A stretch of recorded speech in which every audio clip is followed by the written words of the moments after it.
Hollywood film अर्गेल release के दूसरे हफ्ते में $32 मिलियन की कमाई करके बॉक्स ऑफिस पर पहले नंबर पर आ गई। अमरीकी बॉक्स ऑफिस पर फिल्म अर्गेल का राज है और फिल्म ने अपनी रिलीज के दूसरे हफ्ते में $32 मिलियन की कमाई करके पहली पोजीशन पर कब्जा जमा लिया।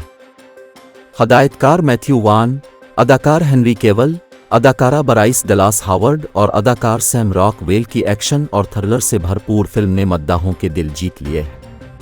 कॉमेडी, हॉरर और रोमांस से भरपूर Hollywood film Lisa Frankenstein box office पर दूसरे नंबर पर है और फिल्म ने रिलीज के पहले हफ्ते $5.6 मिलियन का बिजनेस किया है।